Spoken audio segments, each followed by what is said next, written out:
Recording in progress. Hello and good evening to all the delegates and all the EC members of the ISO and all the faculty members who have joined today.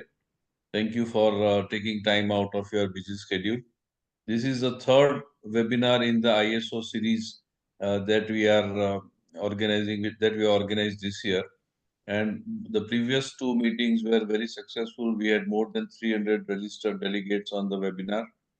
And every time we choose a topic where there is a multi-specialty tumor board discussion, and today's topic is also very special and important, oropharyngeal cancers. With the popularity of TORS in the West for HPV positive patients, there is a renewed interest in debate and discussing the role of TORS even in oropharyngeal cancers, in HPV negative oropharyngeal cancers in India, because that is what we see here very commonly. So let us hear from the debaters and the moderator for the panel and the experts who will give their expert comments. What is the state of the art for treating oropharyngeal cancers nowadays, at least in India? Over to you, Samir. Thank you, sir. And on behalf of ISO, I welcome all the faculties and delegates to this third webinar on oropharyngeal cancers. So, oropharyngeal cancers, we have just heard Toprani, sir, that this is the second most common head and neck cancers after oral cavity. And recent interest has definitely raised quite high because of the TORS and the newer modalities of radiation. I'll not be wasting much time, and I'll call our first debater, Dr. Surendra Dabbas. He is the Vice Chairman and HOD at Department of Surgical Oncology, Max Healthcare, Delhi. And he'll be speaking on surgery, which is TORS, as a definite role in management of HPV negative oropharyngeal cancers. Over to you, Dr. Dabbas. Thank you, Dr. Samir, and thank you, sir. So we know that a lot of debates is going maybe since last 5-7 years about TORS versus chemoradiation in management of oropharyngeal cancers. So debate started with either it is HPV positive or negative. Should we do surgery or should we not do surgery? And initially, if you see all the data about that, it is TORS is mainly for HPV positive, and positive. But subsequently, we came to know that it is more important in HPV negative rather than HPV positive, because HPV positive tumors are more chemosensitive and more radiosensitive as compared to HPV negative. So when we see the results between HPV positive and HPV negative, we have very poor results for HPV negative cancers, and it was proven by all studies. Either you see the surgical studies or you see any chemoradiation study. HPV negative tumors behaved very bad. Hello. And now if you say the HPV negative oropharynx tumors behave the same way as oral cancers, not like typical oropharyngeal cancers which are HPV positive. So maybe in future the guidelines will be same as we have for oral cancers. So like in oral cancers, we always talk about if it is resectable, we do surgery first and then we go for radiation or chemoradiation so that we can have good functional outcomes and oncological outcomes. So can you see my screen, sir? No. No, we cannot see your screen. Yeah. Okay, I'm just sharing my screen right now. I think you can see the screen now. Yes. Visible. Just put it full screen, sir. Yeah. Please, sir. So now we have a definitive different staging system for HPV negative and HPV positive oropharynx, because they're totally different spectrum of disease. And we know that HPV positive very favorable oropharyngeal cancers and seen in younger patients. And we talk about long-term outcomes in HPV positive. But when you talk about HPV negative cancers, they are more aggressive and they're more related to tobacco and alcohol. And they're seen mainly in older patients. Advanced stages is already seen. Most of the patient comes with nodal disease positivity. And their poor prognostic factors are there. So now we have seen two definitive studies, which was RTOG 0129 by Professor K. Ang and TAX 324, where they showed different surgical outcomes, survival outcomes. Either it is relapse-free survival or a recurrence score. They said the HPV negative tumors, they have more than 30% high chance of recurrence despite the good treatment as compared to HPV positive. So Then we decided, should we have a different staging system for HPV negative and positive? And then should we treat them differently as we used to treat them uniformly but chemo plus radiation? So when you talk about treatment for oropharyngeal cancers, in the past it was surgical approach, which was an open approach. And we came down from open approach to chemoradiation without any trial or without any subsequently data with us because of the bad functional outcomes. So there was a study, there was a good paper by National Cancer Database which showed that if you treat oropharynx with open surgery, survival outcomes are better, but the functional outcomes are very bad as compared to non-surgical treatment.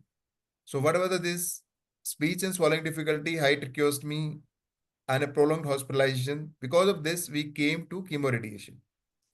Now we have different chemoradiation studies which says that we have not improved the oncological outcomes, but after chemoradiation, still the functional outcomes are bad. They're not as good as we thought that chemoradiation is going to save the organs and make us disease free.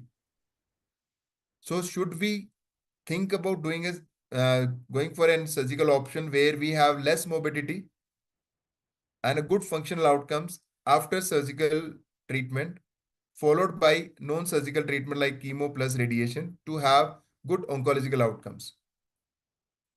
So this TORS is a minimal invasive approach where we are resecting the tumorous structure with the margins, and we want to preserve the critical structure of pharynx and larynx. We want to reduce the need of tracheostomy and gastrostomy tubes for faster recovery, quicker rehabilitations, and better functional outcomes. Now, if you see papers, very honest submission is that we don't have any good prospective trial for HPV negative cancers worldwide where we are comparing either early HPV negative oropharyngeal cancers or a locally advanced oropharyngeal cancers. We don't have any prospective study till today. So we are just extrapolating the data from retrospective studies. So when we want to prove any surgical treatment to treatment of any oropharyngeal cancers, what we need to know that is it a feasible procedure? The outcomes means oncological functional outcomes are good or they're bad.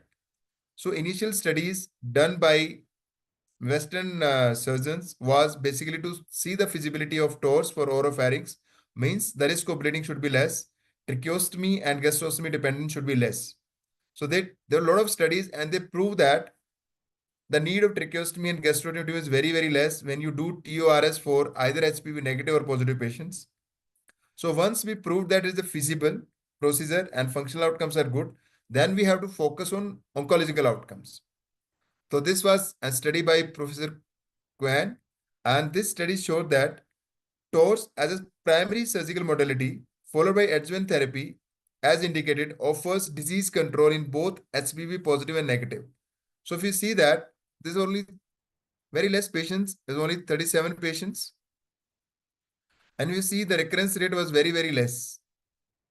Either the local recurrence or distant relapse in the patient who were treated by surgery first.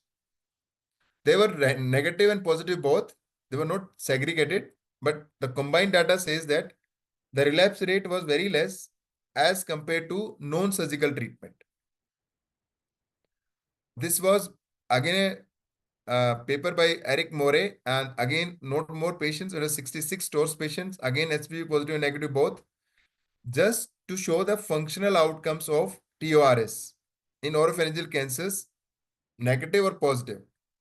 And they find out good local control, good recurrence-free survival, and good overall survival. So this showed that if you do TORS for the patient who are either HPV negative or HPV positive, the results are almost similar. If you see the non-surgical treatment trials where we compare chemoradiation for HPV negative and HPV positive, there was a difference of 30% in recurrence.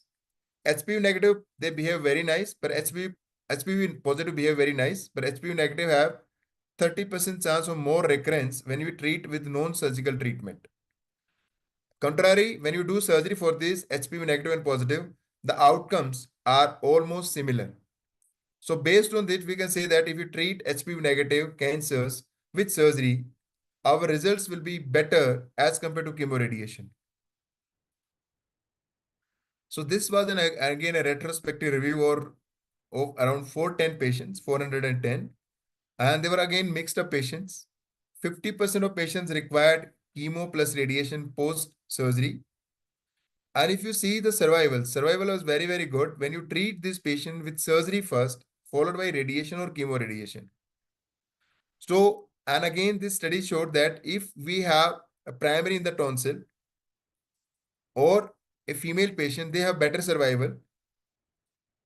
And in the patient whom we treat with surgery followed by radiation or chemoradiation, even the local recurrence was less and disease specific survival is more. So this was the biggest paper which showed that more than 400 patients and again treated with surgery followed by radiation or chemoradiation. Yes, only 30% patient were HPV negative, rest the patient were HPV positive. But this study showed that if you treat patient of oropharynx with surgery and then adjuvant treatment, your results are better for both HPV negative and HPV positive. I'm not showing any non-surgical treatment papers. You can see the non-surgical treatment papers where there's a huge difference between HPV positive and negative. So this is the analysis of these three papers by Cohen and Eric Moray. TORS followed by risk stratified adjuvant therapy can have good survival outcomes comparable to chemoradiation even in HPV negative patients with locally advanced disease. So now if you compare early oropharyngeal cancers which are HPV negative or advanced oropharyngeal cancer which are HPV negative, there is no debate in HPV negative stage 1 and stage 2 oropharyngeal cancers because you get the best result functionally and oncologically. But when you talk about locally advanced, because of the lymph node status, like you have a T1 tonsil tumor with N1 disease.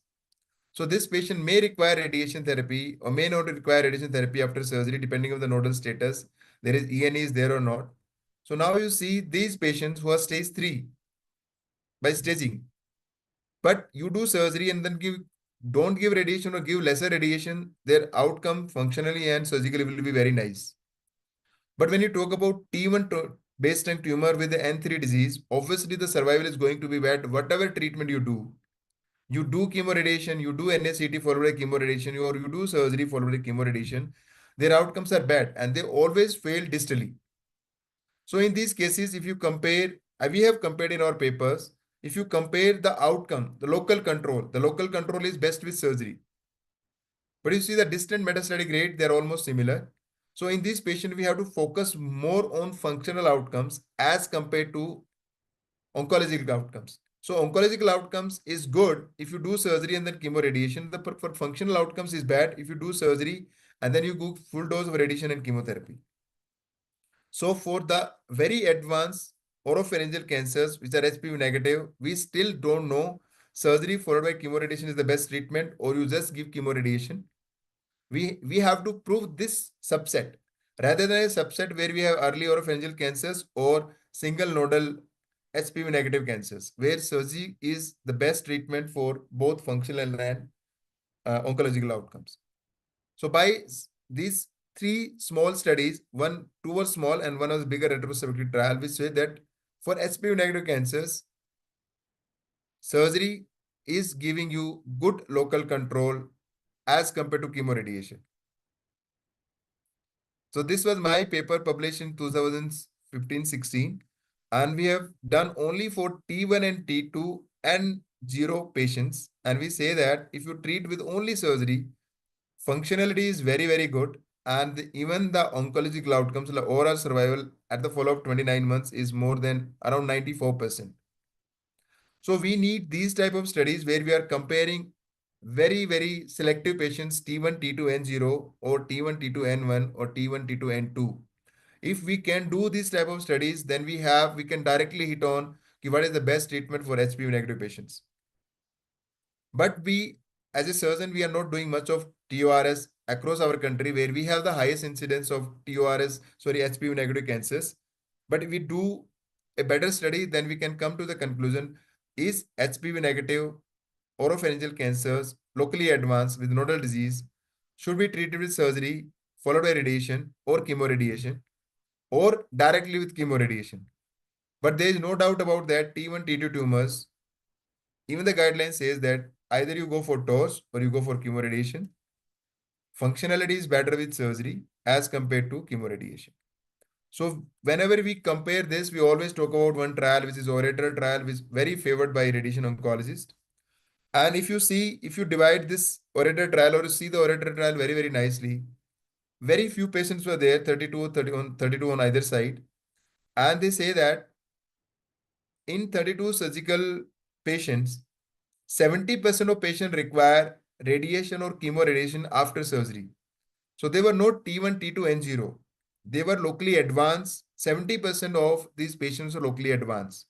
Means 70% patient required adjuvant treatment. Obviously, your functional outcome will be not as good as what we assume. And then these 32 patients were treated by maybe around 16 centers in 5 years. Means see the volume of tours done by the surgeons, two procedures in 5 years by a single surgeon, or maybe some more procedure by single surgeon. And then all patients required tracheostomy. Why? Because one patient died of bleeding. So the patient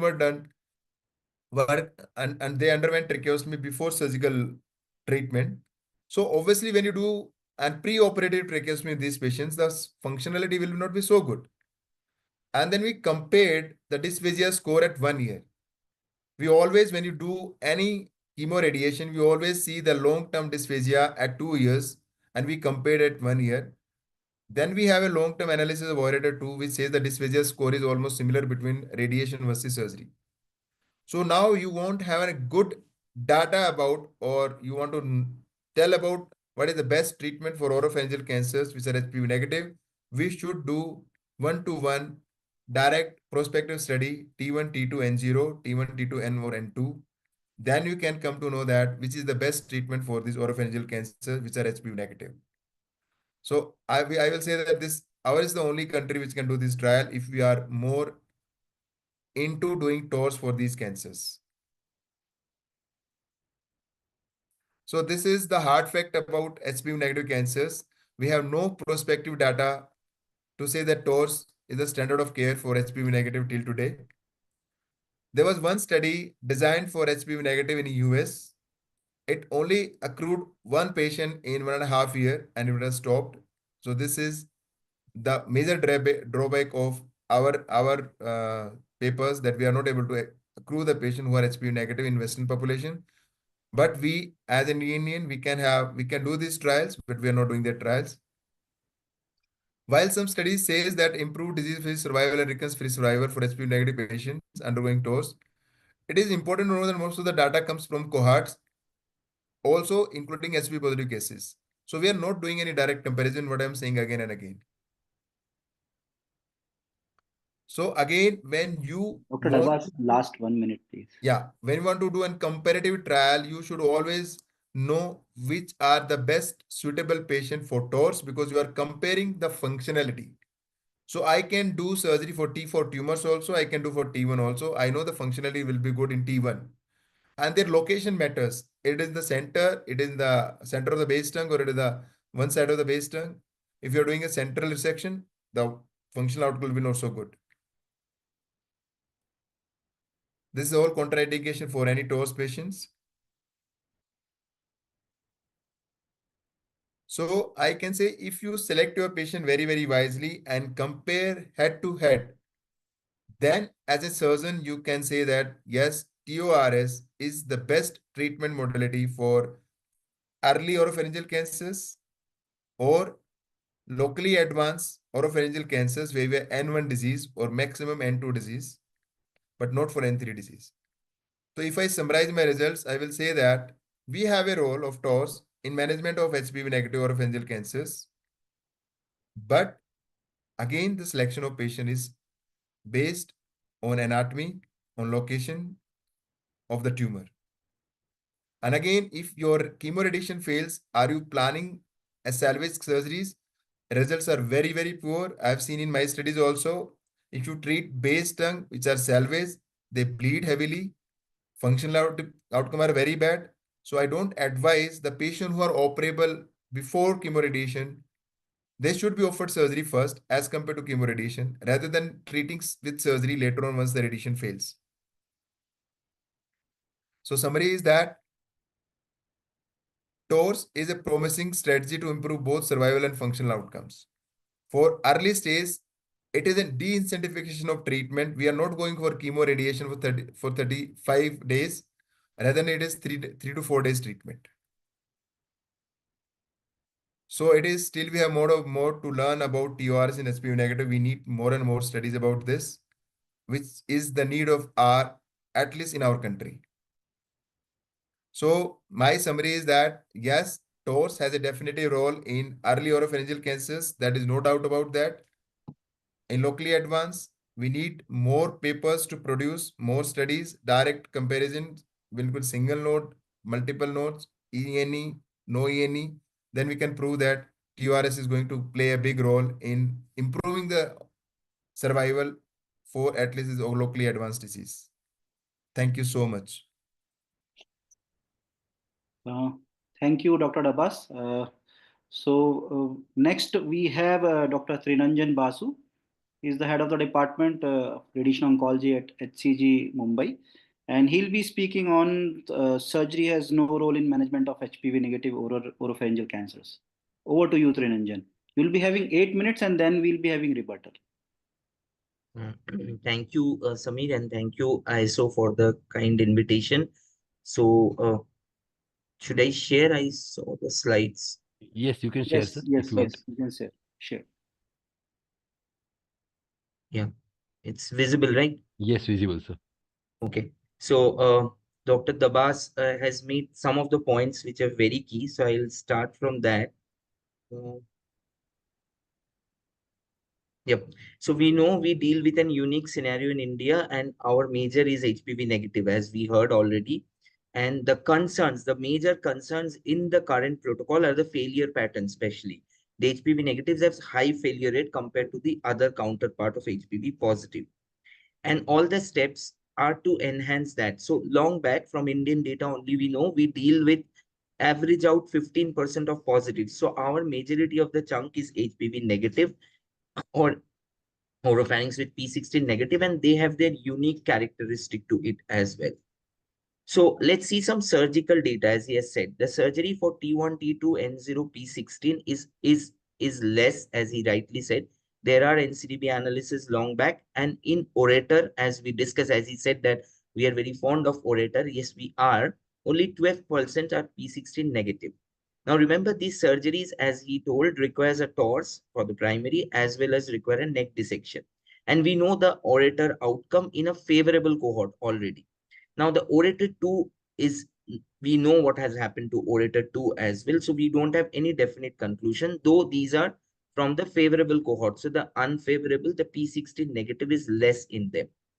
Now, I must congratulate Dr. Dabas. When I was doing this debate, maximum data, you do Google about Surinder Dabas TORS, you get to see the results initially only. So they have done very nicely on 2 stages. First for stage 1, stage 2 TORS, long back, about 57 patients had TORS per neck dissection with more than 50% base term with a decent mean follow-up. And their results are also quite nice of DFS and OS, both ranging 90 and 90% plus, with very low long-term feeding tube dependency. Similarly, as he has highlighted, there are other international data, albeit from single centers, with similar 3 years or 2 years DFS and OS. But please look at in the parentheses, the number of patients are mixed, and for HPV negative, it's always very low. Even in Western data, the majority is HPV positive. So on a mixed cohort, we are seeing a mixed response, and then we are feeling very happy about it. Eventually, they also have published the stage 3, stage 4, which otherwise requires a multimodality treatment. They had about 153 patients with a very good mean follow-up, with an overall nice OS, about 91.5%, but 75% eventually required adjuvant treatment, which expected because they're dealing with stage 3 and stage 4s. The 10% also requires a pre-op tracheostomy, and a long-term feeding tube dependency is low, as he highlighted. So the stage as migrates, the need of other treatment increases, and definitely there will be a change in functional outcome as much as we say that surgery was very good.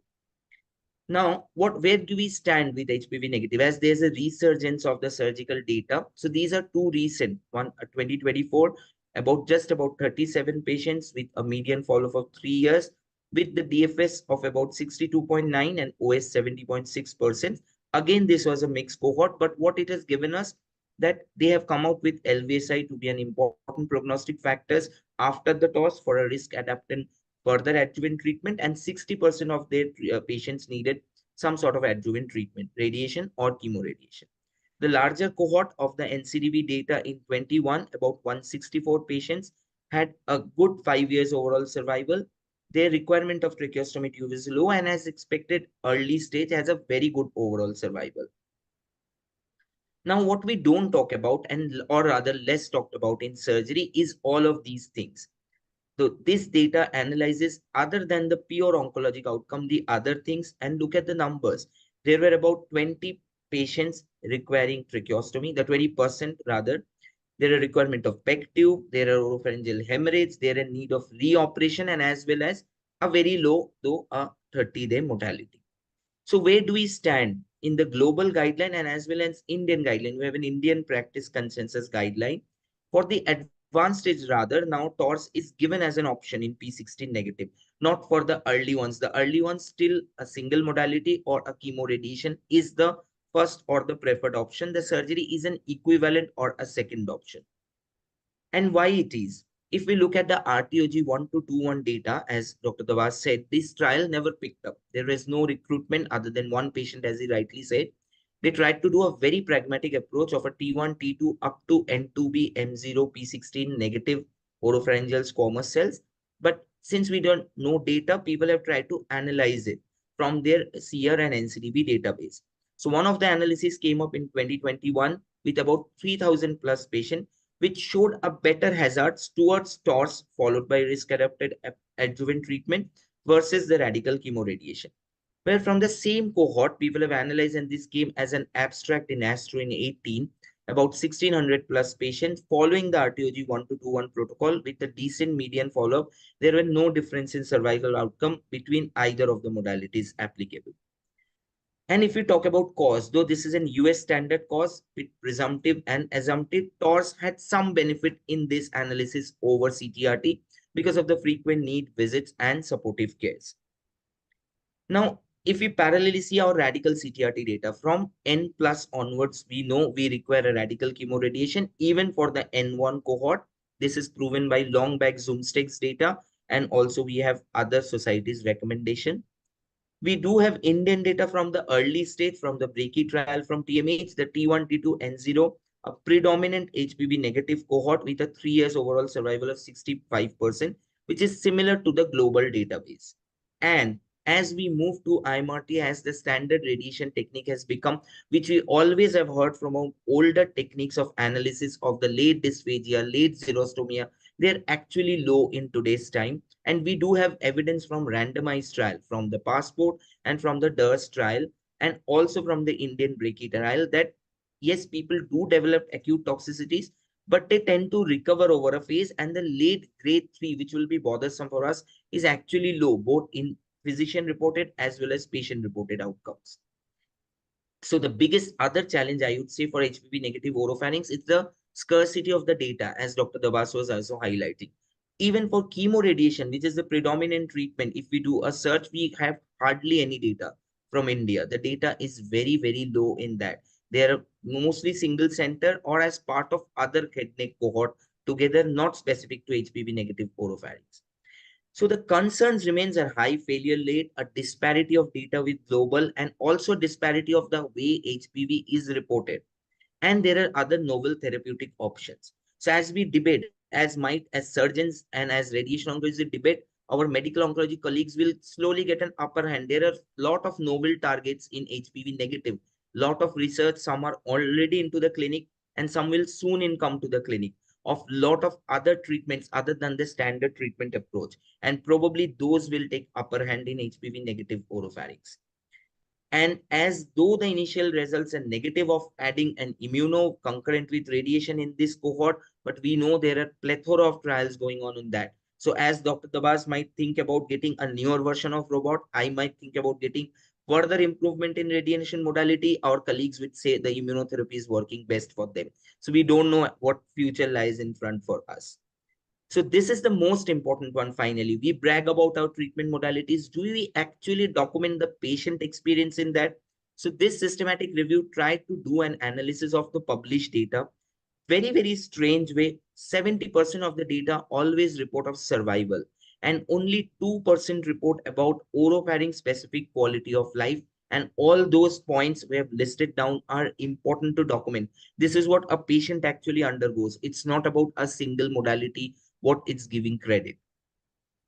So this may be the right way of doing it. The URTC best of trial, which is a phase 3 randomized controlled trial of TORS versus IMRT, though it has included T1, hypo, and supraglottic. So it will have TORS and TLM both in one side and also up to N1, and would compare against radical CTRT or radical RT alone. So probably in future, this would give us an answer that where we are heading between either of the modalities.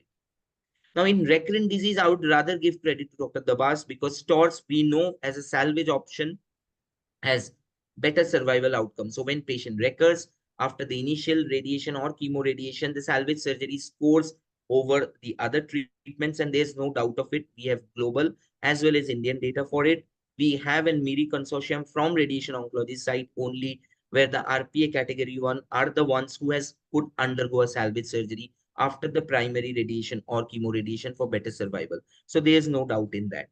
So I would conclude by saying TORS has a selective role in HPV negative oropharyngeal cancers management in certain select clinical scenarios. Thank you. I think I'm before time, Samir. Yeah, yes. Thank you, Srinanjan. And now I invite Dr. Dabas for his rebuttal. Thank you, Chiranjan. Thanks, sir. So, Dr. Samir, I think there is no debate about that. What is the best treatment for our patients? So I was saying, if you select your patient very wisely, early cancers, they know about that. T1, T2, we have a lot of data that if you treat them. So Dr. Basu was saying, T1, T2, N0, the results of chemoradiation is 65%. And what I was showing in my result, T1, T2 selectively selected, N0, the OS was around 93.8%. So I can see a huge difference between at 3 years. It was a 3 years, 65%. Mine was 29 months. So I will say survival is much better when you treat T1, T2, HPV negative with surgery. So now about N positive disease. Yes, N positive disease already have a bad prognosis in HPV negative. So now there were studies which saying if you treat with surgery and then adjuvant radiation, I'm talking about only N1 now.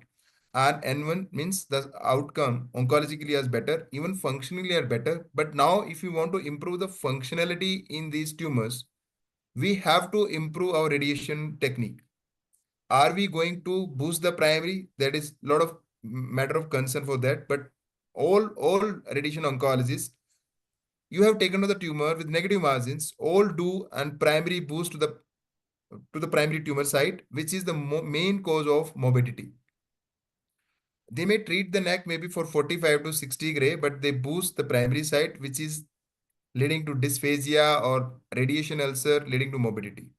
But if we do surgery and give only radiation to the neck, plus they don't boost the primary, there are a lot of data about this now in Western literature. Though it is for HPV positive, then outcome is very nice. Functionality also and oncological also. So my say is that if you again select your patient wisely, you can avoid radiation therapy in T1, T2, N0. Outcomes are nice in both the ways. T1, T2, N plus, if you give radiation therapy selectively to one side of neck, don't boost the primary, then outcomes are going to be superb. So till today, if you see all the papers, they are giving full dose radiation to the neck on the both the side and boosting the primary. Yeah, Srinanjan, over to you. Yeah. So my point would be, as Dr. Dabas himself said, that all these data about avoiding the primary, the avoid trial and everything is on a favorable cohort. So HPV, those are all P16 positive cohort. So you are selecting a positive cohort which would otherwise favor better, and then you're trying to de-escalate. That is acceptable.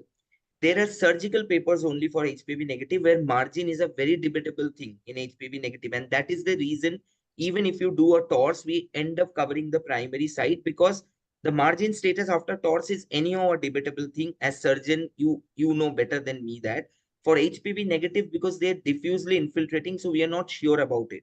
So nobody can surely say that even a 3 mm, if robotic otherwise, would suffice.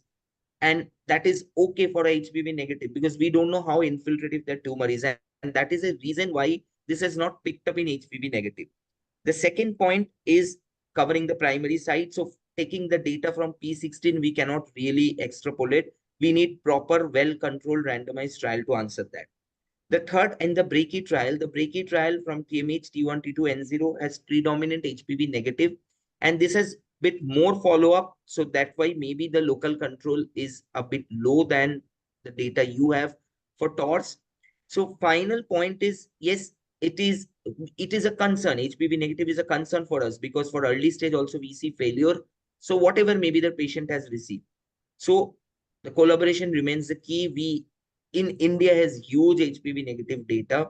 So a very well-controlled treatment modality, selecting the functional outcomes as an endpoint, and then try to come to an answer. Instead, there's no point like we brag about our own modalities and feel we are very happy with that.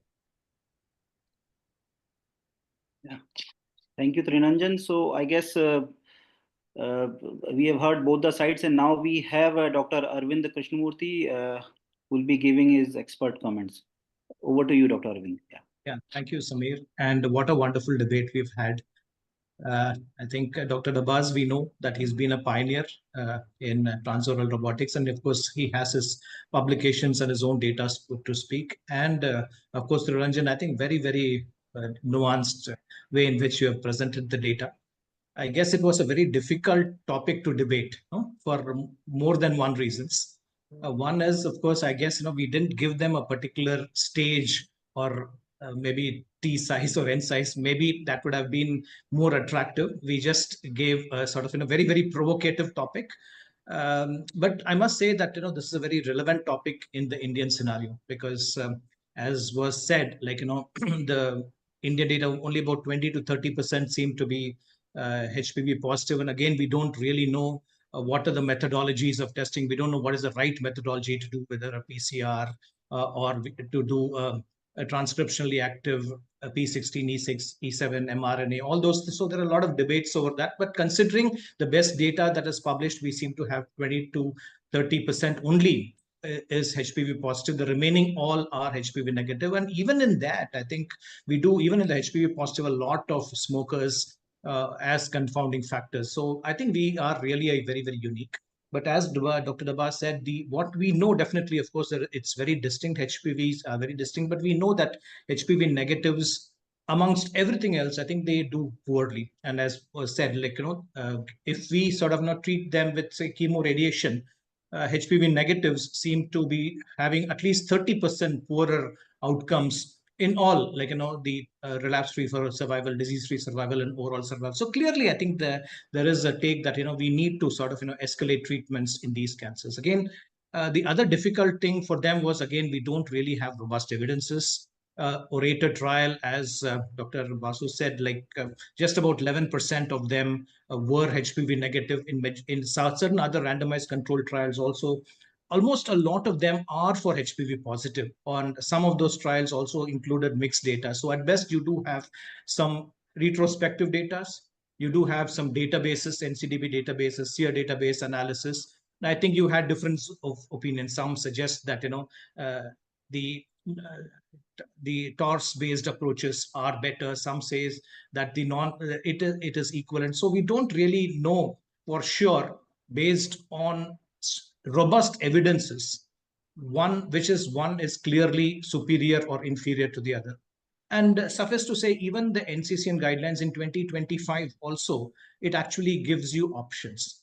It gives you options for each of the stages. Even in early stages, it says either you can do surgery or non-surgical approach, that is the TORS-based approaches, or the non-surgical based approaches, or it says that, enroll in a clinical trial. Even in advanced stages also, it says that you either you can give chemotherapy or radiation, or there is a role of surgery also. So I guess even in the best of the evidence, of course there is an Indian guideline, but I don't really know, it seems to suggest something, but it is again worth debating what the Indian guideline that was published earlier this year was. But at least in the NCCN guideline, it seems to show options for people to follow in this. Again, as was pointed out, we really require a lot of expertise to do both the modalities, both TORS and the advanced form of radiation therapy, IMRT preferably, and more about that also, and brachy as well. I must say that the outcomes of transoral robotic surgeries are getting better with more and more skills. We are, and I think a large part of it is to do with important case selections. We don't really do tracheostomies, barring the occasional complication of hemorrhage. I don't think we do. If you select your cases well and early, I don't think you do have a lot of issues with the functional outcomes of these patients. So again, I must say that both the debaters have put forth their points provocatively, sort of same set of points favoring one over the other, but there seems to be an equipoise as far as the published evidence seems to be there. So I think it's essentially very important that all the cases, both early as well as the locally advanced stages of HPV negative oropharyngeal cancers, are discussed in an MDT. I think case selection is the true and most important parameter here. The location, the size, the anatomy, all these things are important. For example, if there is a tumor in the soft palate, or if there is a tumor in the base tongue which is straddling across the midline, unless it's superficial, a lot of time it's a no-brainer that it would go for sort of the non-surgical or the non-surgical approaches. But however, if it's a lateralized tumor, young patient, favorable anatomy, then I guess both the options are there. And I guess increasingly, as Triranjan also said, you may have some sort of biomarkers that may come to guide treatment selection as well. In some of these, of course, it's all in the stages of infancy. We don't really use it in current clinical practice, but I guess in the days to come, better modalities of treatment based on biomarkers would come. And more importantly, as Dr. Dabas also said, that this is a sort of an Indian cancer, and we do have a lot of data. We are publishing in Xylos. Each of the centers seem to be publishing. I guess it is time to come together as a group to sort of, at least pull up the data, and maybe at least in some of the early stage cancers, I guess it could be feasible to come up with a trial. And as Triranjan also said, I think maybe the quality of life issues are also very, very important. Maybe we can keep quality of life as an endpoint of some of these studies, because I know that to have an outcome of survival, it would take a long time. So any possible Indian study wherein about 70 to 80% of our cancers are HPV negative. So I think that's seen that if like-minded centers which have expertise both in transoral robotic as well as in high throughput radiotherapy as well as brachytherapy, if you are able to pull in our resources and come up with a study, I think that would be the best. So I think a lot will be covered more in the panel discussion by Dr. Sarbani, and I would sort of leave the debate to now, and thank you again for the opportunity, and looking forward to the panel discussion moderated by Dr. Sarbani and also the expert panelist. Thank you again for the opportunity. Thank you, Dr. Arvind. So before, so any comments from? I think we can start the panel. Yes. So we'll start. I'll invite Sarbani ma'am. She needs no introductions. She's the professor of radiation oncology at TMH Mumbai, and she'll be moderating the panel on MDT management of oropharyngeal cancers in India. Over to you, ma'am. Dr. Dabas and Dr. Basu, you may stay back for this panel also. Yes, sir. Yeah. Can you see my slides now? Yes, ma'am. Yes, it's muted. I'd like to thank Dr. Toprani, Sameer, and the entire ISO team for this kind invitation. Over the next 40 minutes, what I'll aim to do is actually cover a few of the points that have already been covered in these two elegant, by these two elegant debaters. And I think we've heard everybody's point of view, and I couldn't agree more with Arvind about the fact that actually we've heard two aspects of the same story. And I guess everything then boils down to the king of oncology, and that is the biology. And of course, choosing the right patient for the right treatment. So welcome all my panelists, Dr. Sahu, Dr. Domadia, Dr. Kinjal Jani, Sujana Priya, Dr. Sujana Priya, Dr. Nebu George, Dr. Deepa Nair, Dr. Arun, and Dr. Kartigai Selvi. So we've got a radiologist, we've got two medical oncologists, two radiation oncologists, two surgeons, and one speech language therapist. So I think that's going to be a good panel, especially when we talk about oropharyngeal cancers. Now, to get started, I'd just like to say that this is the dismal view of oropharyngeal cancers across the world. They rank about 24, but remember that they rank about 23 in mortality. And you can see that almost 50% of the patients die. So whether it is HPV positive or HPV negative, we really are not concerned, because in India, we see a large majority of HPV negative patients.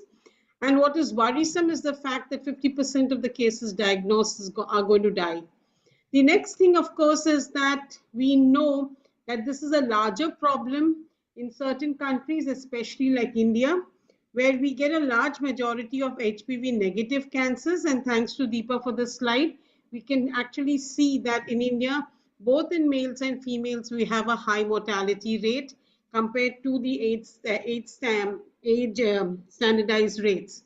Now, this is further data from Globocan, and if you look at it, though we are somewhere not in the very high incidence areas of oropharyngeal cancer, we still have it as a significant problem. And I think either Trinanjan or Dr. Dabas mentioned that we do see it as the second most common head and neck cancer in this country. Now, it's important for us, having set the stage with epidemiology, to understand the routes of spread. So these tumors could spread by direct extension or by lymphatic spread. And amongst the patterns of spread, what is important to understand that these cancers, especially the base of tongue tumors, have a very high lymph node, a very high propensity for lymph node metastasis, not so much in the early stage tonsillar cancers. Also, if you look at the number of cancers which are positive and which have contralateral nodal positivity, again, base of tongue cancers have a relatively high risk of contralateral nodal positivity. But of course, we have understood that over the years, what has happened is that though the incidence of other head and neck cancers, especially in the West, especially in the North Americas, has gone down, the HPV positive oropharyngeal cancers have increased in incidence. And this has been a changing trend, especially in the USA, where there has been a 2.9-fold increase in the proportion of HPV positive cancers. But what we are talking about today is actually the incidence of HPV negative cancers, because the prevalence of HPV positivity in our country is anywhere between 15 to 22.8%.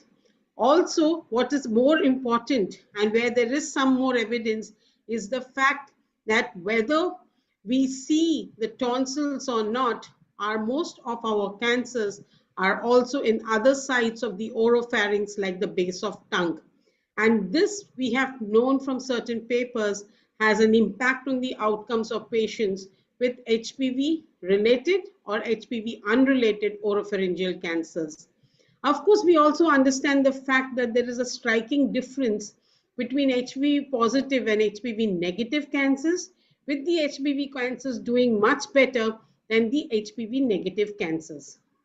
Now, I'd like to ask my panelists, and I won't take names, but I'd request you all to just feel free to take up the questions, be to the point, so that we could cover more cases. Now, what are the implications of this information, especially on imaging? So I'd ask Dr. Kartigai to talk about this. Hello, can I be heard? Dr. Kartigai. Dr. Kartika, you are on mute. Please unmute yourself. Or if she cannot take the question. Audible? Yeah, you're audible. Yeah, coming to imaging, I want to stress a few general concepts that MRI is better than CT for head and neck cancers, all head and neck cancers. And few other special techniques are there when doing CT and MRI. That is puffed cheek for buccal mucosa, gingival cancers to see the involvement of the gingivobuccal and the gingivolingual sulcus involvement, and few other techniques like open mouth view and Valsalva maneuver. These all help to see the cancers. Valsalva maneuver helps us to see the hypopharyngeal cancers. Now, coming to the point, HPV negative and positive cancers, radiologically, we can differentiate both the lesions by HPV negative tumors have ill-defined borders and they appear homogeneous. The differentiation is not that complete compared to HPV positive cancers, which is well seen with well-defined borders and they show good enhancement. This is the morphology of the primary tumor. When coming to nodal nodes, this HPV positive tumors have cystic nodal metastasis, which have a specific characters like they have a homogeneous fluid attenuation with a rim enhancement, which is uniform less than 2 mm, and there will be no internal septations or solid components like that. This HPV positive patients or positive cancers are more commonly seen in young patients, and they have a favorable prognosis compared to HPV negative patients, which is most commonly seen in older patients. And necrotic nodes or solid nodal metastasis are more common in HPV negative patients. And how to differentiate cystic and necrotic nodal metastasis is, in a necrotic node, there will be a thick wall and solid components are also common, and the enhancement pattern will be inhomogeneous compared to a rim uniform enhancement in HPV positive patients. Thank you, Dr. Karthikeyan. Now, I don't have a pathologist on the panel, but I would request any of the clinicians to go ahead and make some comments on the pathology, especially of HPV related cancers. And if not, I would go ahead. So will someone take up this question, please? So the implications of HPV testing is pertaining to the stage, ma'am. Basically, more than the change of treatment modality, the staging definitely changes with respect to the P16 positivity versus negativity, as per the latest AJCC guidelines. But either way, for example, if you have if it's P16 positive, definitely your prognosis is definitely good. And compared to the same stage with P16 negative, you're probably downstaging the tumor as per the complete TNM prognostication. Thanks, Sujina. So essentially, it simply means that if you have an HPV related cancer, then perhaps you're dealing with something that's more favorable than your usual HPV negative. And another thing that literature does mention is that you may see more poorly differentiated cancers as well as basaloid cancers.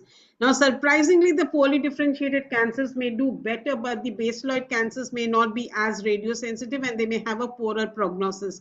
But that's what the pathology usually talks about in the histopathology. Now, coming to, yes, somebody, yeah, Deepa, please go ahead. So I think another very important point we need to do is, though we are doing P16 regularly now, P16 will have some false positives also. And more importantly, our patients, which was rightly pointed out, are high tobacco users.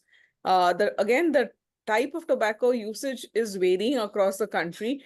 In our center, we see more of smokeless tobaccos, whereas I think Dr. Dabas will still see a lot of smoked tobacco compared to smokeless. And that again reflects in the difference in population which comes. I think we tend to see more of base tongue cancers, whereas in the north, they have a lot of tonsillar cancers because of the smoked tobacco.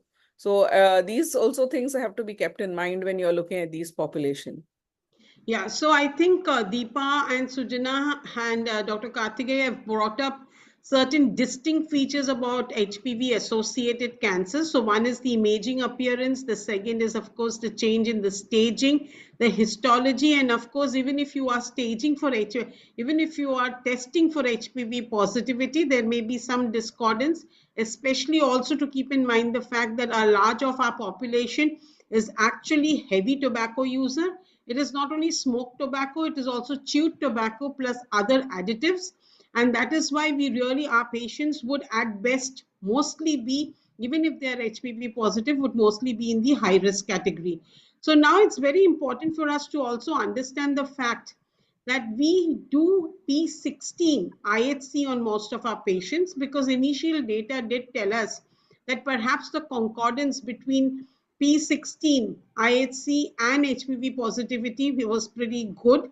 But we do realize that the specificity of IHC staining for P16 is around 83-84%.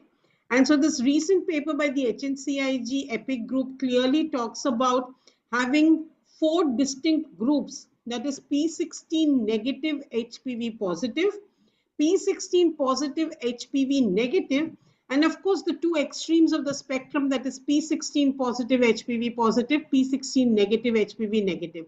So we know that the former and the latter are definitely very good and very bad, but the two in between, that is the P16 negative HPV positive, P16 positive HPV negative, are perhaps intermediate groups.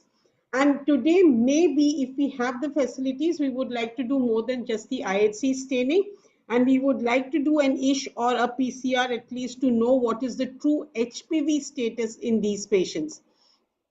So having known that, and Sujana has touched upon the HPV negative and positive cancers, we do realize that we are not going to change management. We would stage still by the 7th edition. We would stage by the 8th edition, but treat by the 7th edition still, because we really do not have evidence to support de-intensification strategies for HPV positive cancers, though we know that for HPV negative cancers, really nothing has really made a change. So this is what we know. So, and all of us are familiar with the TOG 0129, and that set the stage for risk stratifying our patients with HPV positive cancer, and also takes into account the number of pack years smoked with the T and the N status for our patients. So now we do know that for the HPV associated cancers, there is a lot of movement towards de-intensification of treatment, and that has followed essentially 4 pathways. One is replacement of cisplatinum, which has badly failed. Induction chemotherapy, most of the trials have been in the phase 2. Reduction of total dose of radiotherapy, again in the phase 2. And surgical resection, we are really looking at the outcomes of these trials. We're waiting eagerly. We just know that the ECOG 3311 has told us that perhaps in the intermediate risk, we can reduce the dose of chemoradiation. But of course, we are all awaiting the results of the ADEPT and the PATHOS trials. And of course, now what do we understand when we talk about the impact of HPV status? Dr. Nebu? Yeah, what we know is that in India, we have more of HPV negative tumors. But if you have a HPV positive, they will be presenting at a much later stage. They'll be having more of nodal involvement, but they are said to have a better prognosis. And they behave better with treatment. And if it is a very well localized or lateralized lesion, you can still go ahead with a single modality of surgery or radiation as the factor may be. Okay, so essentially what you're trying to say is just now the impact of knowing the HPV status is essentially only to prognosticate. Yeah. Yeah, and we would essentially just use this knowledge to counsel our patients, maybe decide on treatment as per the HPV as per the TNM 7th, and we would essentially use it only for prognostication, nothing beyond that in most of our patients right now, correct? Yeah, do because all the panelists agree? Yeah. Can I make a comment, ma'am? Kinjal here. Can I make a comment? Please go ahead. Yeah. So, ma'am, what happens, when we see a patient in a clinic with a large node, a small lesion in tonsil with a large node, we are still awaiting the biopsy report of that patient for the HPV status. We would be just guessing that, this would be HPV positive because no history of smoking or anything. The point is having a large operable node with a small primary, we can have a combined treatment if it is a HPV negative. But for an HPV positive, we would not think about a combined approach. We might go for a straight away chemoradiation. So our management might change looking at the HPV status, as you mentioned in practice in the clinic. So that is how, a large node, we would be more happy if it's HPV positive. We would be very sure that it will be clear with the chemoradiation or maybe a new adjuvant chemotherapy. Okay, Dr. Kinji, Saul you here. actually opened a can of worms. Yeah. I don't want to go into that right away because we've got some cases to demonstrate what we would want to do. Yeah, somebody else wants to say something. Yeah, as how here. From a medical oncologist point of view, I agree to most of things that I do not change anything at this point, but we make it a very particular point, as you rightly pointed in the last slide, that I would be little skeptical even in the cisplatin ineligible to try this patient on a cetuximab or a nimetuzumab like therapy. Yeah. The de-escalate therapy did tell us that they do poor, and even the RTOG trial and even the Tata trial has told us that these patients, the HPV positive, do not do well with this EGFR targeted therapies. So even in the cisplatin ineligible, I'll be probably pushing towards a carboplatin plus a taxane or a docetaxel single agent. That is probably how it will affect the concurrent part from a medical oncology point of view. Okay, fine. So we've heard viewpoints from a radiation oncologist, from a medical oncologist. Let's just hold our horses for now. We'll go on to the cases and then we'll see what may probably be the ideal thing to do ahead. Okay, so we know that, and we've got this paper which really just talks about what is the incidence and how we cannot perhaps extrapolate data from the West. And this is, of course, we also understood from the debaters that, of course, biology of HPV negative oropharyngeal cancers is very different and they do behave very differently. And these are the various things. The other very important thing that we all need to keep in mind, and I think Deepa also reiterated that, was the importance of the subsite on outcomes. Whether it is HPV positive or negative, we have some evidence to suggest that perhaps the subsite also makes a difference. And then, of course, we've talked about this. And then this is our own data from the Tata Hospital, which showed that the incidence of HPV positive tumors was pretty dismal and low, and their outcomes were also very poor.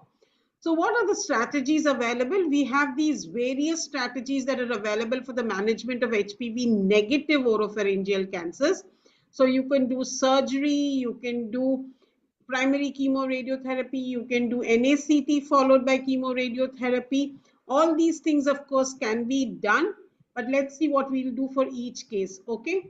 And then, of course, we also need to understand that HPV negative cancers perhaps require treatment intensification, and that is the challenge for us, okay? So I really will not talk about these things because I think we've heard little bits about all this, about adding nimetuzumab, not adding nimetuzumab, just doing cisplatinum, or what do we do for the cisplatinum ineligibles. So let's keep all this aside. Okay, this is one important trial that I'd like to talk about, because I think all of us were talking about generating data, having having multi-centric trial perhaps across different sites in India, which could test out what would be the optimal modality for HPV negative cancers. And I think I should congratulate Deepa because of the SCOPE trial, which actually is primarily looking at HPV negative cancers, because that is the cancer that most of us have, that most of us come by. And then what we realized is that perhaps we should examine whether it should be chemoradiotherapy, or if surgery is possible in these patients, we go ahead and do surgery, and then perhaps, depending on the histopathology report, think about doing adjuvant therapy.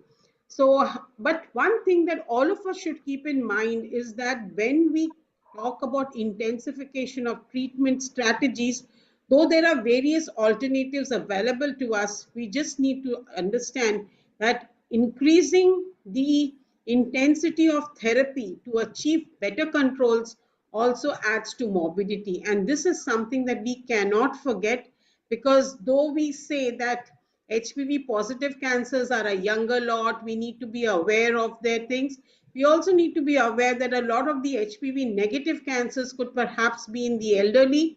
And while trying to attempt good local controls, we should also not increase the morbidity. That's something that's very important. So now let's come to case one. He's a 59-year-old male, a beady smoker, reformed from the last 2 months, which is the usual story with most of our patients. No known comorbidities, no family history of cancer. The chief complaints that he had was pain in the right auricular region, with a swelling in the right neck since 6 months, and swelling on the same side since 10 days. That means there was an increase. On baseline evaluation, he was in good performance status. The interincisor distance was about 5 centimeter, no obvious lesions in the oral cavity or oropharynx. There was a proliferative lesion at the right base of tongue.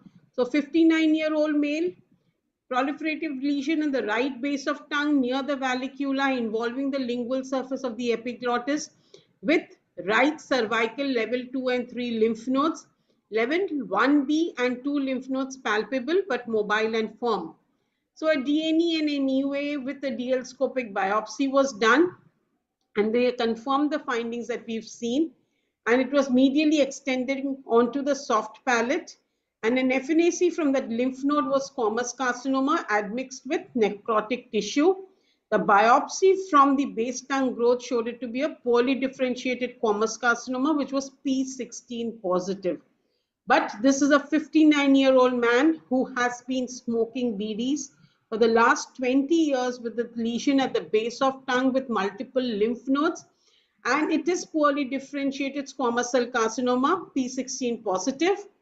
Went ahead and did a CT scan, confirmed these findings. PET CT also showed disease here and nowhere else. There was no evidence of distant metastasis. So on imaging, these are the imaging findings. So I'd request Dr. Karthikeyan to actually look at these imaging findings. And if you see these large lymph nodes that the patient has, okay, at level 2 and 3.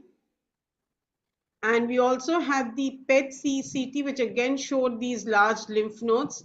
And there were some nodes on the opposite side also. So would you like to make any specific mention about the imaging, Dr. Karthikeyan?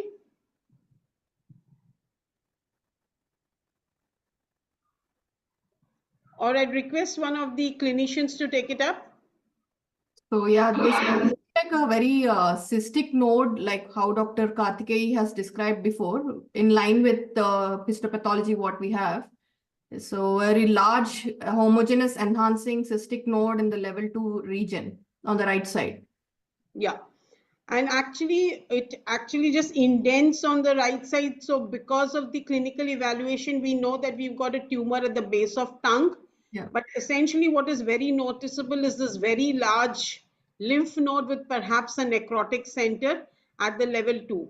So would you ask for any other imaging in this patient? We've got a CT, we've got a PET-CT. So I have my own selfish reasons because this patient is definitely go for chemoradiation. So I would probably ask for an MRI to aid me in better delineation. Okay. Would any of the surgeons want to say anything differently? No. I think surgical option is not going to be there because it is more towards the midline, and it is fairly large. I don't think a surgical option might be a good option here. So, and you would think even for a distant metastatic workup, the PET-CT is enough for us. So we now have a patient who is a carcinoma oropharynx, essentially a base of tongue, a T3N3 poorly differentiated carcinoma who is P16 positive. So now I'd like Dr. Sahu to go ahead. What would be your treatment? Would you send the patient across to the surgeons? Would you do induction chemotherapy, or would you advise concurrent chemoradiotherapy? The last two options are the options which we need to discuss. There is, to be very fair, there is nothing as a phase 3 randomized trial, good quality, that gives the induction chemotherapy head-on, especially in this area. It is, I probably in this case would consult with the radiation oncologist and the tumor board, and if they are comfortable with the with doing a radiotherapy, I would be very comfortable doing a CTRT. Induction by definition is I would not be pushing for it. But yes, if they are not comfortable, induction with a 3-drug regimen is something which I'll push for. No, we are comfortable, Dr. Sahu. Yeah, so this was the specific reason. So that's what I told. Reason I had also told So, this. Dr. Kshitij, do you agree with Dr. Sahu, or would you like to do things any differently? Do you do things differently in your? Right. So no, I agree with Dr. Sahu sir. Last two options would be the one which needs to be discussed. That is induction chemotherapy versus an upfront chemo radiation approach. But seeing the scans, bulky nodes, symptomatic patients, to me, I think it would be better to start with an induction regimen, assess the biology, see the biology, and then bioselect your patients based on that. So I would be leaning towards induction treatment. So, Sujana, this patient, I think, heard you, or the clinicians heard you, and they went ahead and did an MRI any which ways before starting therapy. And you can appreciate these large nodes as well as the base of tongue primary in this particular patient. Yeah. Okay. So this is what happened with the patient. And then, of course, this is the diagnosis. So the use of induction chemotherapy, Dr. Sahu told us that he would. So if induction chemotherapy, number of cycles. So we've heard about a 3-drug regime. So how many cycles would you like to give, Dr. Sahu? Max will be 4. Anything from 3 to 4, 2 to 4 is what it is, but I would go to 3 to 4 and never go beyond 4. Okay. Now the other question I'd like to ask the radiation oncologist Sujana and Kinjal. I hope I'm not forgetting anybody. If I'm forgetting, please just butt in and answer. Okay.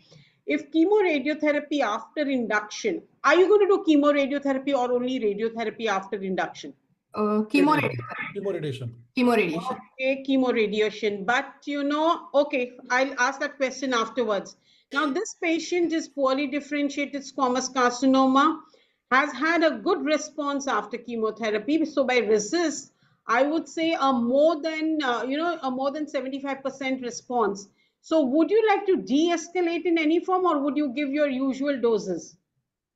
I think I'll take a 2-dose level treatment option here, ma'am, rather than a 3-dose level. So, I mean, I'm comfortable with doing a 2-dose level, but I wouldn't de-escalate here.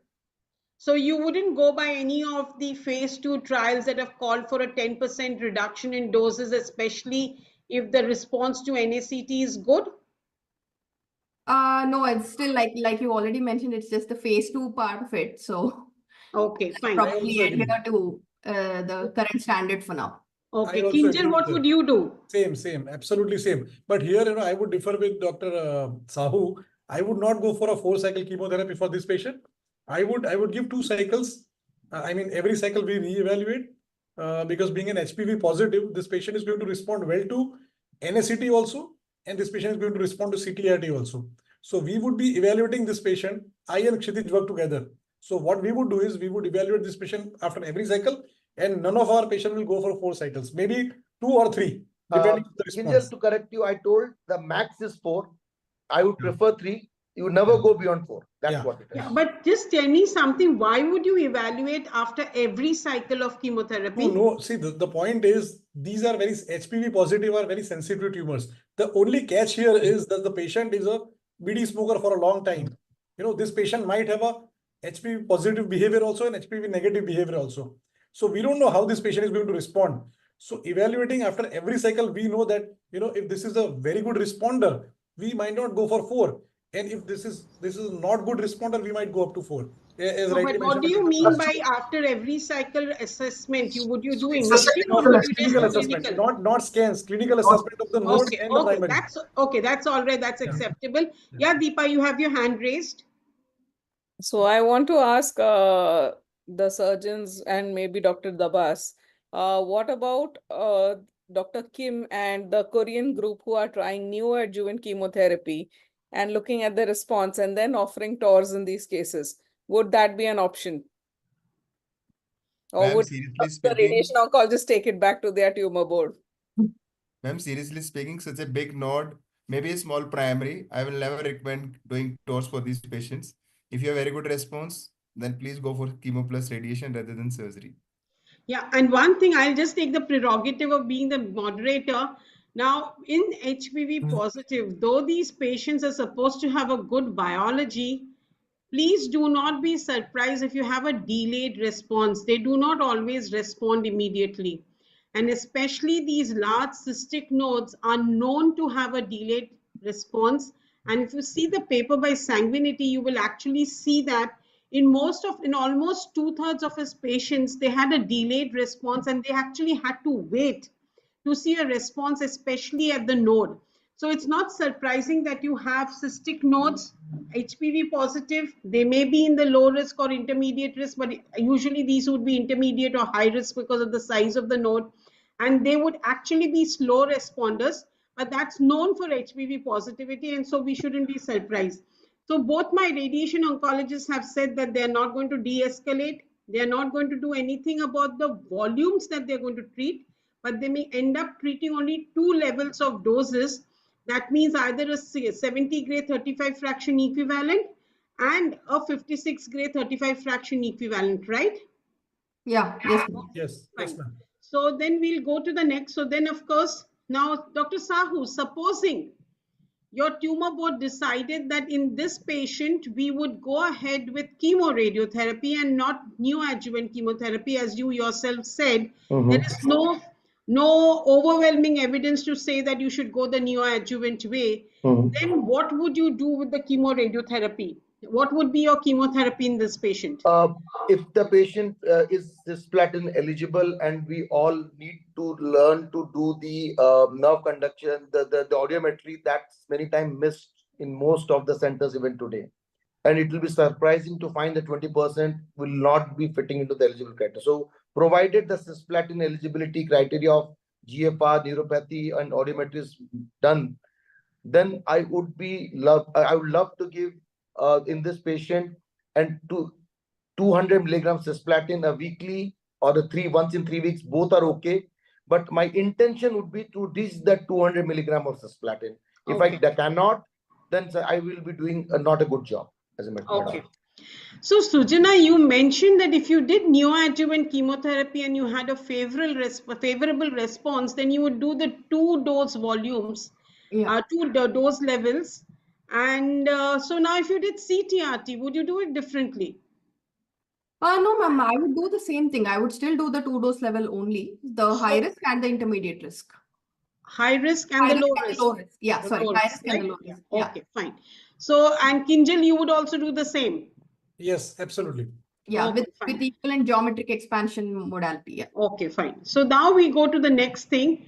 And so this is what we did, and then this is what we did. Finally, this patient actually received external beam radiotherapy to bilateral face and neck to a dose of what we practice here as the SIB, 66 gray in 30 fractions and at 54 gray in 30 fraction with 2 concurrent CDDP cycles of once in 3 weeks. Tolerated well, had grade 1 skin reaction, mucosa grade 2 and whatever. So now in this patient, he is P16 positive, unusual for our thing, but it is a high risk P16 positive. So Dr. Nebu, what would be your follow-up schedule in this patient? Just because he's P16 positive, I don't think there should be any change because he's a BD smoker and he's going to be like any other high risk oropharyngeal cancer patient. So he should be under close follow-up, and his nutritional status all take condition because he has significant weight loss and he's going to have some sort of dysphagia and all that. So every 3 months initially with the clinic and if needed imaging. Okay. Arun, now, yes, Arun, I want you here now because I know nobody said that we would do a functional imaging right in the beginning. We have to do that for sure. So Arun, now tell me, this patient has come back after all this treatment. He's HPV positive. He has all these, high risk features. What is it that you are going to see on your evaluation when this patient comes? Because as is our protocol, we would send him across to you. So are there certain things that we would do? Yeah, Sujana, you seem to be, you want to say something, Sujana? Yeah, ma'am, I would probably involve the SALT here, the speech and language therapist. So that's why I brought Arun in here. Arun is our speech language therapist. Oh, sorry. So, yeah. So Arun, tell me, what are you going to do at this follow-up? Madam, actually, instead of a follow-up, before commencement of chemoradiation, we are going to evaluate for the patient. So proactive rehabilitation is critical. Baseline evaluation and weekly visit is very, very important. So prophylactic swallowing exercises is critical. And then weekly visits. And we will not wait for 3 months follow-up. The patient is nearby, the patient can come. So 3 to 4 weeks after chemoradiation is a very important visit for the patient. And then that is one thing we have to do. And then timely having objective assessment also very critical. And then as everyone is following up for the oncological follow-up, we have to do for a functional follow-up is very, very important so that we will not miss out any kind of late dysphagias. And the most important aspect is 3 to 6 months is something where we are going to observe lymphedema in this group of patient. So that also we need to address, where in most of the functional studies, the lymphedema and head neck cancer is not being addressed. So that is one thing we have to keep in mind, because in such patients, they are going to have internal lymphedema as well as external lymphedema. So that also we need to take into consideration for the rehabilitation. So thanks, Arun. So far we've treated this high-risk patient with chemoradiotherapy, and after chemoradiotherapy, we've seen him at follow-up. On regular follow-up, after a disease-free interval of 1 year, the patient developed what we thought was a regional recurrence, and that was essentially at the right level 2 node. An ultrasound-guided FNAC was done. It was metastatic squamous carcinoma. So this was a level 2 nodal recurrence in a known case of CA base of tongue. So what do we do next, Deepa? Darbani, I think we have eight more minutes. Okay, I'm sorry. I think I'm covering all the issues in one case, so we won't go to the other cases. So we'll just go to what we do next in this patient who is an HPV positive, mind you, but not HPV negative. So what do we do next, Deepa? We would always do a mucosal evaluation again before we jump in for the clearance of the neck. So we have to remember that the PET may not pick up a mucosal primary or a minimal recurrence in the mucosa. So before you go in for neck dissection, always do a mucosal evaluation of the primary as well by examination and a biopsy. In this case, it's a node positive, which is FNAC positive. We would do a neck clearance. Generally, my preference would be to clear at least 2 or 3 levels. I mean, all the levels above and below. But there is some data of doing supraselective neck dissection also, depending on what the neck, the PET shows the disease and what was the pre-treatment neck disease and what is the post-treatment neck disease on PET. So in this case, I think we had done at least a level 2 and 3 clearance. 3 clearance, depending on the nodes, and we saw metastatic. So what next? We observed the patient in our setup because we had all given this patient as much treatment. Now, 6 months later, this patient again had few right cervical level 2 lymph nodes, and the SUV was suspicious for disease involvement, but the patient did not want any treatment, so was observed. After 3 months, this patient had an increase in the lymph nodes. Post-RT skin changes were observed, and then this node became hard and fixed, and he was not a candidate for surgery. So what next? My question now is to Dr. Sahu as well as Dr. Kshitij. Kshitij, you go first. Yeah, sure. Yeah, so now any local treatment seems not possible. So I think we need to think of some systemic options. Obviously, a biopsy, PDL1, that would be the basic workup. This patient, if cisplatin cumulative dose has been reached, so I think we would think of other options. Probably maybe immunotherapy, maybe cetuximab based combinations would be given. So anything, systemic treatment options based on PDL1, cetuximab, or immunotherapy along with chemotherapy. I think that would be the way to go. So, Dr. Sahu and Dr. Kshitij, do you think PDL1 evaluation is good enough, or would you like to do MSI or TMB for these patients? Yes, sir. Please. PDL1, I don't think there is any data set to tell us that you would select your patients as such. Yeah, you expect that it's a high PDL1, the responses might be better, point number one. So we take it that in my practice, I don't do PDL1.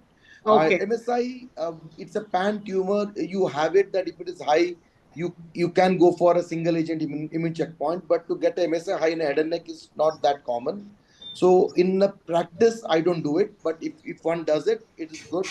So tumor mutational burden, no. With that caveat that there is a pan tumor approval for pembrolizumab for TMB be more than equal to 10.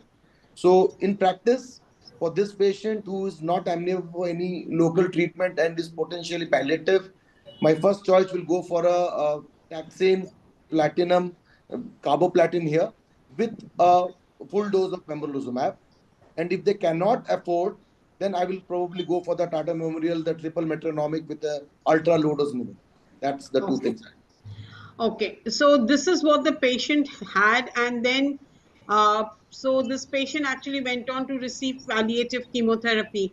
So I think in the interest of time, Dr. Toprani, Can I ask a simple thing? Yeah. It's more provocative than, and more the future is moving towards that. In a human papillomavirus positive patients, let's say because of the relapse which has happened, and let's say after the surgery, second time when the neck node was taken out, and if someone would have done a ctDNA, and after let's say 2 months the ctDNA node is positive, and you repeat it after another month, and it is positive, and the titer goes up, would you think of sending it to a medonc to consider for systemic therapy? Are you asking me the question? I'm taking Anyone, the prerogative of because not answering. Yes, So sir, the I would. panelists can answer. Sir Kinjal here. I would definitely, and in fact, for that matter, when the neck dissection was done, I would definitely discuss with Kshitij and in the tumor board that whether to put him on a OMCT out of the box, put him on a OMCT, because this patient has failed being a positive patient for HPV and has failed in neck again. So I would definitely be sending to the medonc if ctDNA titer is. I didn't mean that. Yeah, ctDNA part came in, but otherwise, I think the patient being followed up was actually the way we would do. There's no role actually of any adding anything. We presume we are doing more, but if someone, because nowadays people do come with the ctDNA reports, and if someone lands up in HPV positive, then probably I'll repeat it. And if 2 titers are positive, then there is enough data coming up. Because I think there is now a role to evaluate ctDNA, but the point is it's all in a trial setting. You cannot apply it to the service setting. But if you get a report, what to do? Yeah. Do we sit on it or we do something?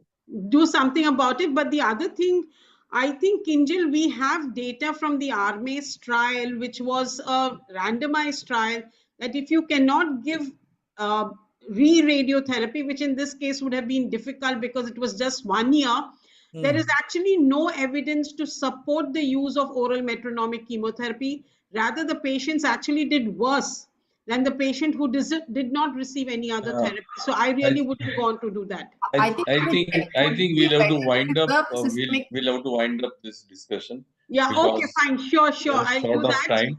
Yeah. And I would request Dr. Ramesh Bilimaga to give his concluding remarks because of his. I think you have seen the 4 decades of treatment of oropharyngeal cancers, which started with radical surgeries, and the chemo radiation era came, and again the TORS came and has renewed interest in this discussion. So you may share your experience and give your expert comment. Surely, okay.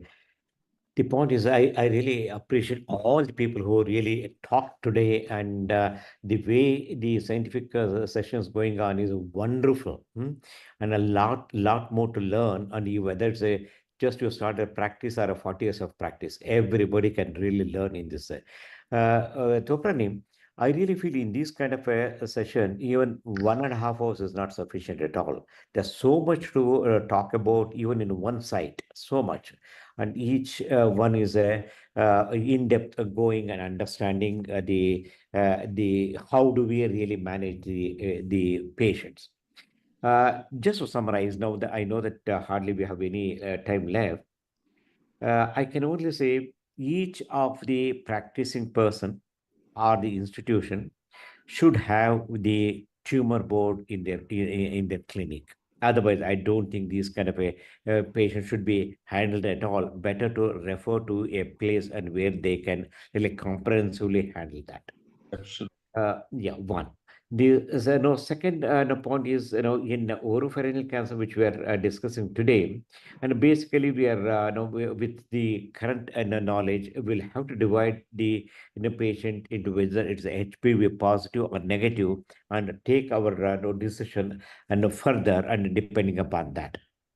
And the third one is what is available for you and what is in terms of facilities in your institution, and the personnel who is expertise and in treating these patients and must also be taken into consideration before we embarking onto the treatment protocol and to be conveyed to the patient, which is very important and conveyed right in the beginning, and both by Dabas and Trinjan, and have really made it very clear in their in their remarks and in their talk. And the other point which I can really tell is, earlier we are thinking only it is a debate or issue between the surgeons and the radiation people, and which patient to select and how do we go about. Now we will have to understand the biology is the king, as Sabran said, that is right. And medical oncologist is also having their say, like the anti-chemotherapy, and then followed by what. So all these points have to be taken into consideration. పరిస్థితి రావాలా light తీసుకోరా? Sorry. Okay, I'll continue.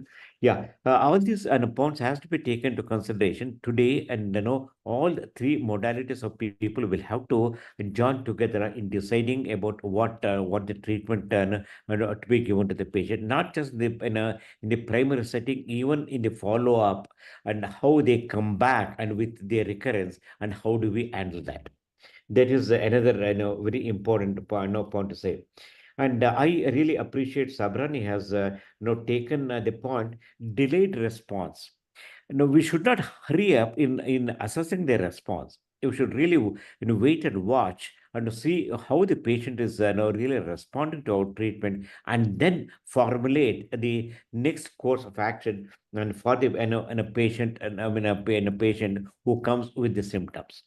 That's also a very important one. And in our country, it's not just the HPV positive or negative. There are people, even both the categories, are they are smokers. How do we really manage that? So these are the few points which really highlights in this discussion. It is a wonderful discussion. My only advice to all our the treating oncologists is, whatever the case you treat, whatever the way you really treat on the ground, which is very, very important, because the facilities that you have, please make it a note. What have you treated? How have you treated? And over a period of time, you yourself will know what is good for your patient.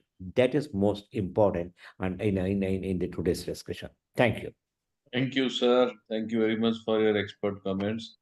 Sameer, you want to take it up? Yes. So thank you. Thank you all. Thank you all the faculties, Sarbani ma'am, Sahu sir, Dr. Kshitij, Dr. Kinjal, Ramesh sir, Dr. Dabas, Dr. Basu, all the faculties, Dr. Deepa, Dr. Nebu, Dr. Karthike, Dr. Sujana, and Mr. Arun.